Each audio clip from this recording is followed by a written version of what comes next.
লামিয়ার চা খাওয়ার মধ্যেই সিঁড়ি বেয়ে নিচে নামল আরিফ। লামিয়াকে চা খেতে দেখে লামিয়ার হাত থেকে মগটা নিয়ে জোরে নিজে খেতে খেতে সোফায় গিয়ে বসল। লামিয়া আরিফের দিকে এক নজর বিরক্ত দৃষ্টিতে তাকিয়ে সব খাবারের জিনিস যা যা আছে সব নিয়ে সোফায় গিয়ে রেখে আসলো। তারপর আবার ফ্রিজ খুলে মোজো আইসক্রিম নিয়ে রাখলো। আরিফ এত কিছু সোফায় দেখে ভ্রু কুচকে বলল, তুই রাক্ষস নাকি? সবার খাবার তুই একাই তো খেয়ে ফেলবি দেখছি। দে আমাকে একটা। লামিয়া বিরক্ত হয়ে বলল, তাহলে তোমার কি? আমার এখান থেকে একটা জিনিসও ধরবে না, তাহলে অনেক খারাপ হয়ে যাবে ছোট ভাইয়া। চুপ, বড় ভাইয়ার সাথে তর্ক করছিস কেন?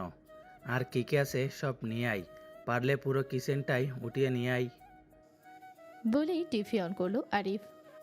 লামিয়া কিছু না বলেই কুরকুরে চিপস চানাচুর নিয়ে গিয়ে সোফায় বসলো।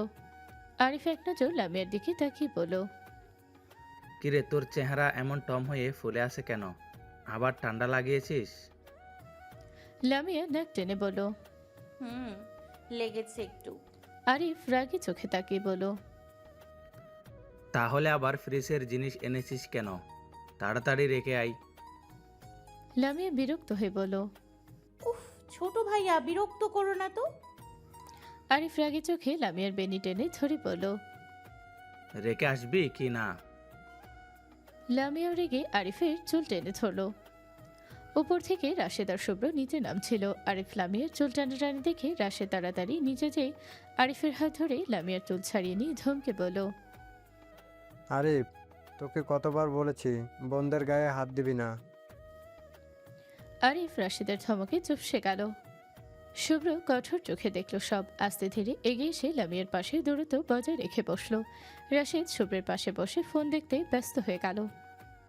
আস্তে আস্তে একে একে হামিদা, লামহা, তায়েব, তাইবা, মাহির এসে উপস্থিত হলো। আজকে সবাই অনেক এক্সাইটেড খেলা দেখার জন্য। লামিয়ার সামনে এত খাবার দেখে সবাই ভ্রু কুচকে তাকালো। লামিয়া আর চোখে দেখল মাহির চিপসের প্যাকেটে হাত দিতেই লামিয়া চিৎকার করে উঠল। একটা জিনিসও ধরবি না, তোদের খেতে মন চাইলে তোরা কিচেন থেকে এনে খা। এতগুলো জিনিস খেতে পারবি না, আমাকে দে একটা কিছু। মাহির ঠোঁট উল্টে বলল, সব খেতে পারবো, পুরো দুনিয়া খেয়ে ফেলবো, তারপরেও খাবারের ভাগ কাউকে দিব না। সর সামনে থেকে। নাক টেনে বলল লামিয়া। মাহির রেগে কিচেনে যা খাবার ছিল সব নিয়ে এসে বসেছে। কেউ কোনো কথা বলছে না, কারণ খেলায় বাংলাদেশ যখন মাঠে নামে তখন লামিয়া বোম হয়ে থাকে। সবাই বাংলাদেশ সাপোর্ট করলেও মাহির বাংলাদেশকে কোনো কালেই সাপোর্ট করে না। খেলা শুরু হতেই মাহির মুখ ফসকে বলে উঠল, আজকেও শালারা হারবে। বলতেই হাত দিয়ে মুখ চেপে ধরল। যা বাবা, ভুল জায়গায় ভুল কথা বলে ফেলেছে। সবাই রেগে মাহিরের দিকে তাকিয়ে আছে। মাহির কেবলা হাসি দিয়ে বলল, ওই আর কি, সত্যি কথা পেটে রাখতে পারি না বলে বলে ফেলেছি। লামিয়া নাক টেনে চেঁচিয়ে বলল, রাজাকারের বাচ্চা, গাদ্দারি করস বাংলাদেশে থেকে বাংলাদেশের সাথে। খোদার কসম, আজকে বাংলাদেশে হরলে তোর পঞ্চদ দেশে এমন মার মারবো, মা গো বাবা গো বলে চিৎকার করলেও কুল পাবি না। মাহির লামিয়ার কথা শুনে চুপসে গেল। সবাই আবার খেলা দেখায় মনোযোগ দিল। কিছুক্ষণ পর পর লামিয়া নাক টানছে, রুম কাঁপিয়ে হাঁচি দিচ্ছে। চোখ মুখের অবস্থা বেশ ভয়াবহ। শুভ্র আর চোখে তাকিয়ে দেখল মুখ ফুলে বেলুন হয়ে আছে, চোখ দিয়ে পানি পড়ছে। কেউ দেখলে বলবে, কি লো লামিয়া, কার আবেগে চোখ মুখ ফাঁসি কান্না করছিস? শুভ্র লামিয়ার থেকে চোখ সরিয়ে টিভির দিকে চোখ রাখল। হুট করে শুভ্র হাঁচি দিয়ে উঠল। এতক্ষণে লামিয়ার পাশে শুভ্র বসেছিল। লামিয়া খেয়াল করেনি তা। পাশে তাকাতেই শুভ্রকে দেখে টাসকি খেলো মনে হলো। এবার আরও ঠান্ডা লেগেছে। নাক মুখ লাল টুকটুকে হয়ে গেছে। মনে হচ্ছে লাল পাকা পাকা টমেটো ধলি টুপ করে ফেটে যাবে। নাক টানছে আর হাত দিয়ে নাক পরিষ্কার করছে। লামিয়া পাশ থেকে টিস্যুর বক্সটা বাড়িয়ে দিল শুভ্রের দিকে। শুভ্র বক্সের দিকে তাকিয়ে লামিয়ার দিকে তাকালো। চোখে চোখ পড়তেই লামিয়ার সকালের চুমুর কথা মনে পড়তেই চোখটা সরিয়ে নিল। শুভ্র টিস্যু নিয়ে মুচকি হেসে টিভি দেখতে লাগলো। খেলা দেখতে দেখতে যা খাবার লামিয়া এনেছিল সব খেয়ে শেষ করে ফেলেছে। একা খেয়েছে তা কিন্তু নয়, অবশ্য সবাইকে দিয়েছে। যতই বলুক না কেন দিবে না, কিন্তু সবাইকে দিয়ে খায়। আইসক্রিমের বাটিতে হাত দিতে যেতেই হামিদা চোখ রাঙিয়ে বলল, এই রাখ রাখ, আইসক্রিম খাওয়া লাগবে না। এমনিতেই ঠান্ডায় চোখ মুখের অবস্থা খারাপ, তার উপরে আবার আইসক্রিম। হামিদার কথায় কোনো পাত্তা না দিয়ে লামিয়া আইসক্রিম খাওয়া শুরু করলো। রাত 12টা বাজতেই খেলা শেষ হলো। বাংলাদেশের হার। সবাই স্তব্ধ হয়ে বসে আছে, কারো মুখ থেকে কোনো কথা বের হচ্ছে না। এমন সময় মাহির হেসে হেসে বলল, যা শালা, বাংলাদেশের খেলা আর গার্লফ্রেন্ড কোনোদিন এক হয় না। যেমন গার্লফ্রেন্ড কোনোদিনও বউ হয় না, আর বাংলাদেশ কোনোদিন জিতে না। বলেই হো হো করে হাসতে শুরু করলো। মুহূর্তেই সবাই রেগে মাহিরের দিকে তাকালো। লামিয়া হাতে টিস্যু ছুঁড়ে ফেলে দাঁড়িয়ে উঠল, দাঁত কটমট করে বলল, রাজাকারের বাচ্চা, তোকে আজকে আমি মেরে ফেলবো। তোর দোষেই বাংলাদেশ হেরেছে, তোকে আমি ছাড়বো না। মাহির ঠোঁটে ভেটকি মাছের মতো করে ভাঁজ করে বলল, হ, যত দোষ মাহির গোশ, তাই না? আমি কি বলেছিলাম ওদের হেরে যেতে, নাকি আমি বাম পা দিয়েছিলাম জানি ওরা হেরে যায়? লামিয়া চেঁচিয়ে উঠল, হ্যাঁ, তুই আগেই বলেছিলি বাংলাদেশ জিতবে না, তাই হয়েছে। সব তোর মুখ তো কুত্তা মুখ, যা কিছু বলিস সব সত্যি হয়ে যায়। আজ তোর মুখ আমি ভেঙে টুকরো টুকরো করে ফেলবো। বলেই দরজার আড়াল থেকে ঘরের ঝাড়ু টেনে বের করলো। মাহির ভয় পেয়ে লাফ দিয়ে উঠে শুভ্রের পিছনে লুকিয়ে বলল, আবরার ভাই প্লিজ বাঁচান। লামিয়া ঝাড়ু হাতে এগিয়ে আসতেই তাই রেগে উঠে বলল, এই রাজাকারের কোনো অধিকার নেই বাঁচার, মায়েরা ফেল। বোন, তোর সাথে আমি আছি। মাহির দৌড় দিয়ে শুভ্রকে ছেড়ে পালাতে লাগলো। দৌড়াতে দৌড়াতে চেঁচিয়ে উঠল, ইয়া আল্লাহ, আমারে বাঁচাও, না হলে এই নরপিশাচরা আমাকে শেষ করে ফেলবে। তার পিছনে লামিয়ার তাইব ঝাড়ু হাতে দৌড়াচ্ছে। ওদের আটকাতে হামিদা, লামহা, তাইবা, রাশেদ, আরিফ, শুভ্র সবাই দৌড়াতে লাগলো। লামিয়া চেঁচিয়ে বলল, রাজাকারের বংশ, তোকে আজ মেরে আমি আবার বাংলাদেশ স্বাধীন করব। তরা তুই। মাহির দৌড়াতে দৌড়াতে হাঁপাতে হাঁপাতে বাড়ির বাহিরে এসে দাঁড়ালো। পিছনে তাকিয়ে দেখে লামিয়ার তাইব এখনো তার পিছু ছাড়ছে না। আবার দৌড় শুরু করলো। দৌড়াতে দৌড়াতে ব্রিজের সামনে সে দাঁড়াতেই ওদের হাতে ধরা পড়ে গেল মাহির। তাইবার লামিয়া মিলে মাহিরকে ধরে উল্টো করে ব্রিজের ওপর ঝুলিয়ে রাখলো। নিচে কাদায় হাঁটু পর্যন্ত পানি। মাহির ভয়ের তো কণ্ঠে কাকুতি মিনতি করে বলল, ভাই আমারে বাঁচা, ভাই প্লিজ বাঁচা। তাইব দাঁত চেপে বলল, তোকে বাঁচিয়ে আবার রাজাকারদের জন্ম দেব নাকি? মরে যা তুই। মাহির কান্না জড়ানো গলায় বলল, এইবারের মতো মাফ করে দে ভাই, উপরে তুই হাত ধর আমার। লামিয়া চেঁচিয়ে উঠল, রাজাকারের বাচ্চা, এখন আল্লাহর নাম নে, সোজা তার কাছেই চলে যাবি। মাহির কেঁদে কেটে বলল, বোন, এভাবে বলিস না, আমার চোখে তাকা, দেখ তোদের জন্য ভালোবাসা আছে। তাই মুখটা ঘুরিয়ে নিয়ে গম্ভীর স্বরে বলল, তোর চোখে ভালোবাসা না, শুধু গাদ্দারে ভরা। লামিয়ার আগে এক পা ছেড়ে দিয়ে বলল, অনেক রাত হয়েছে, ঘুমোতে যাব।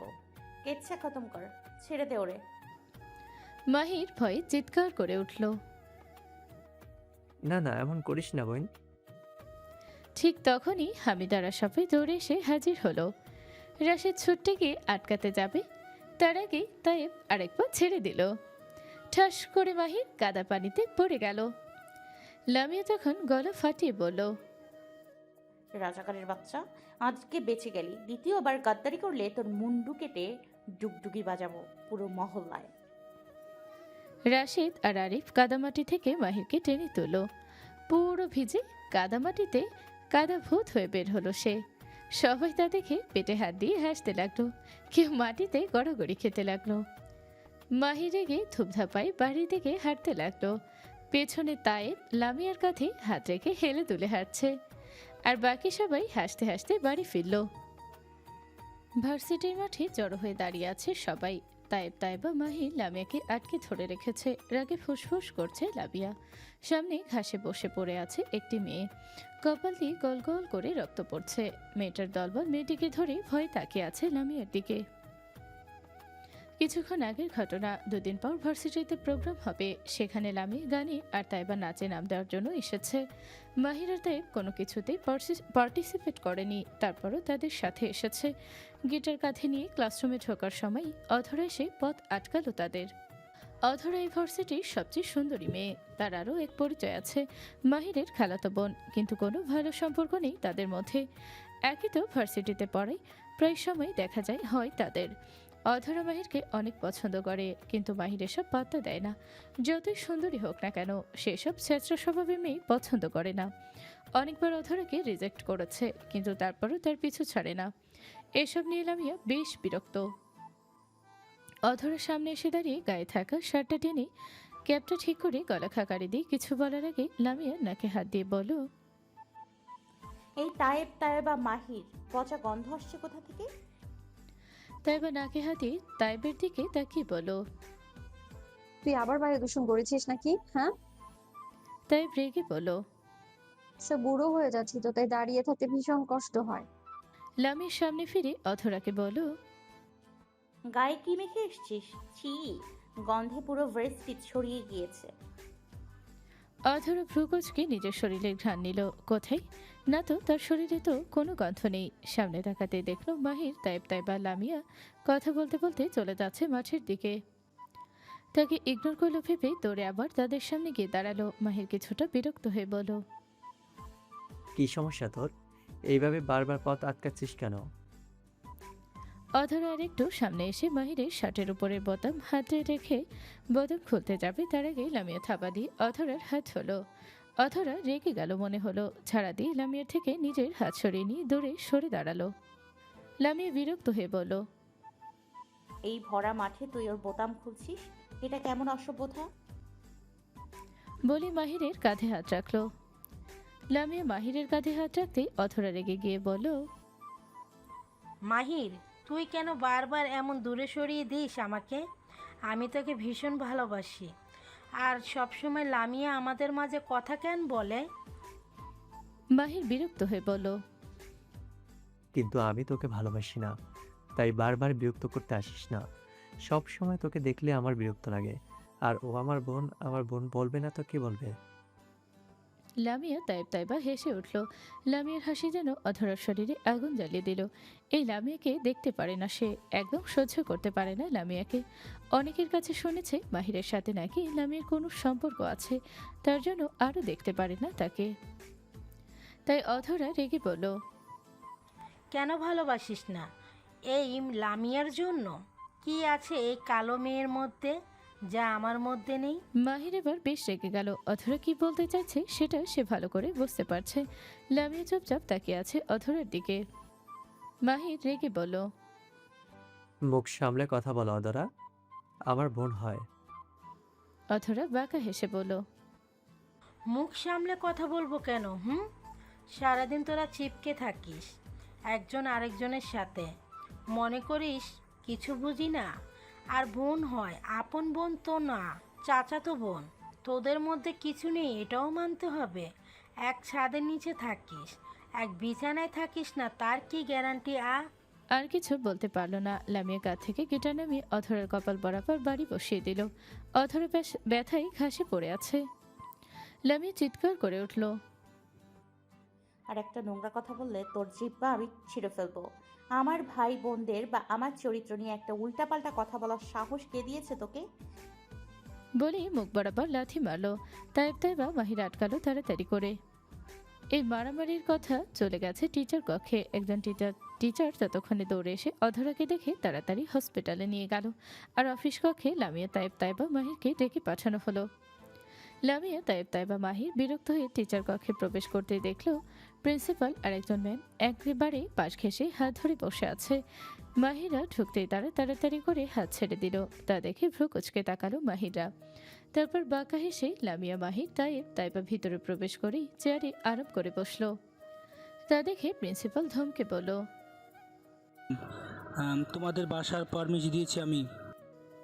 লামিয়া তাইব তাইবা মাহির একসাথে হাত উপরে তুলে আমরা ভেঙে তাকালো প্রিন্সিপালের দিকে। তারপর তাইব মলিন কণ্ঠে বলল, সরি স্যার, আসলে আমরা দাঁড়িয়ে থাকতে পারি না, বাতের ব্যথা আছে আমাদের। লামিয়া কোমর ধরে নাটকীয় ভঙ্গিতে বলল। হ্যাঁ স্যার, সাথে কোমর ব্যথা ফ্রি। তাইবা নিজের ওড়না দিয়ে নাক মুছে কান্নার অভিনয় করে বলল।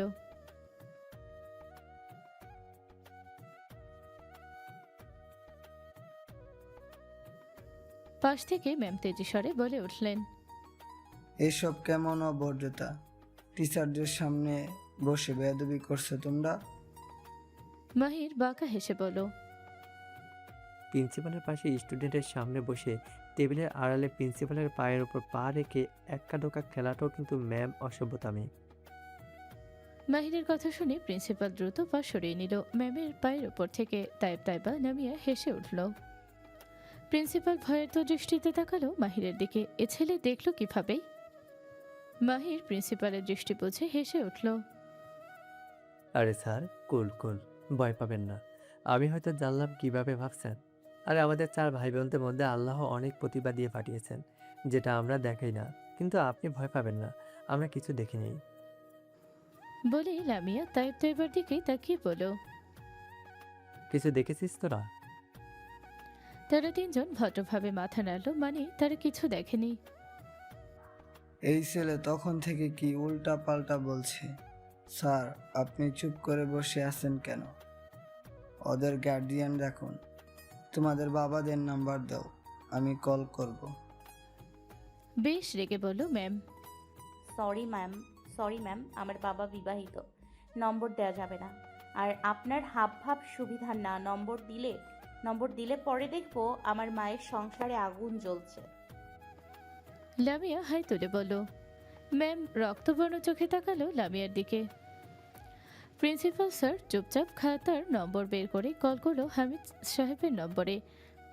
সে জানে তারা ইসলাম বাড়ির ছেলে মেয়ে, এক একটা ডাকাত, তাই তাদের কিছু না বলে তাদের গার্ডিয়ানদের সাথে কথা বলেই ভালো হবে। মিটিং রুমে বসে আছে সবাই, সাথে নাসির কায়সারও। তাদের মিটিংয়ের মাঝে হামিদ সাহেবের ফোন আসতেই সবাই বিরক্ত হলো। ফোনের স্ক্রিনে প্রিন্সিপালের নাম দেখে ফ্রুকুসকে হাসিমার আজমির সাহেবের দিকে তাকালো। তারাও তার দিকে তাকালো। আজমির সাহেব বললেন, কে কলে করেছে মেজো ভাই? হামিদ সাহেব চিন্তিত গলায় বলল, ভার্সিটি থেকে প্রিন্সিপাল কল করেছে। হামিদ সাহেবের কথা শুনে সবাই ফ্রুকুচকে ফেল। রাশেদ কপালে হাত দিয়ে হালকা হেসে উঠল। শারমিন মুগ্ধ নয়নে তাকিয়ে দেখল প্রিয় মানুষটির হাসি। হামিদ সাহেব ফোন তুলতেই প্রিন্সিপাল সবকিছু জানালো। দ্রুত তাদের যেতে বলেছে ভার্সিটিতে। ফোন রেখে দীর্ঘশ্বাস ফেলে সবাইকে বলল, আজকের মিটিং কালকে হবে, এখনই ভার্সিটিতে যেতে হবে। ওই 4 বাদরের কার্জানি মাথা ফাটিয়ে ফেলেছে। হামিদ সাহেবের কথা শুনে সবাই বেশ চিন্তিত হয়ে গেল। যদি কোনো কিছু হয়ে যায় তখন কি হবে? তাই রাশেদ, হামিদ, হাসিম, আজমির আর লাবিব যেতে নিলেই কায়সার উঠে দাঁড়িয়ে বলল, চলুন, আমিও যাব আপনাদের সাথে। বলল হাসিম। আরে না না, সমস্যা নেই, চলুন। কায়সারকে আর কেউ মানা করলো না, তাকে নিয়ে রওনা দিল। স্যার, নোহা ম্যাম আসছে লন্ডন থেকে। কথাটা শুনে শুভ্র ফ্রুকুচকে ফেল, গম্ভীর কণ্ঠে বলে উঠল, কেন? তো জানি না স্যার, কিন্তু একটু জানি এখান থেকে আমাদের সাথে কাজ করে। শুভ্র চুপচাপ শুনল, আর কিছু বলল না। তারপর নিজের কালো হুডি পরে চুপচাপ বেরিয়ে গেল। গাড়ি থামলো ভার্সিটির গেটের সামনে। হামিদ, কাশিম, আজমির সাহেব তাড়াহুড়ো করে হাঁটছে প্রিন্সিপালের রুমের দিকে। তাদের পেছনে পেছনে রাশেদ, লাবিব আর কায়সার আসছে। রাশেদের কোনো চিন্তা ভাবনা নেই, সে দিব্যি ডোন্ট কেয়ার ভাব নিয়ে হেঁটে যাচ্ছে। তা দেখে লাবিব বিরক্ত হয়ে বলল, ওরা এত বড় কাণ্ড ঘটিয়ে ফেললো, আর তোমার কোনো চিন্তা দেখছি না কেন?